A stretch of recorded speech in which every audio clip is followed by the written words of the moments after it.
So, Adam has a Schnee Dust Company mark on his face, but we don't know how he got it. We can assume it's from the mines. That's the thing. We can assume, but we're never told it, and we're never shown it in the series. We see him take off his mask for the first time and we see a Schnee Dust Company mark. Where did he get it? We don't know. How did he get it? We don't know. Why did he get it? We also don't know. So, if you take a gander at his RWBY wiki, we see that he was in the dust mines. But Adam has never mentioned a dust mine in any of his dialogue, ever. So where is this information coming from? You have to question, you have to ask. Well, it's actually coming from RWBY Amity Arena. Now, what is RWBY Amity Arena? Well, it was a game that was taken down. For what reasons? I don't necessarily know. I personally played the game and I enjoyed it. Wish it was still up, but it was taken down. This is where his backstory is. And let me just make this clear. His backstory is in a mobile game, which yes, it was free to play and that's perfectly fine. But you had to unlock Adam, see his bio to understand his character, and all of this information is in a mobile game that is now shut down and isn't in the main series. So what they wrote is really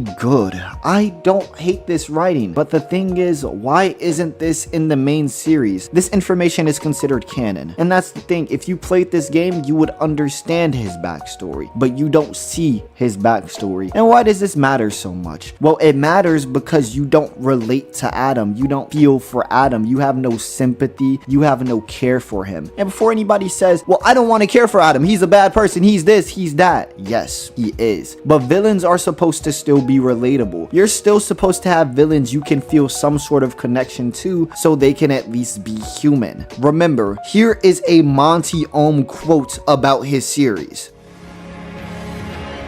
At the end of the day, we're still looking at people and they need to behave like people.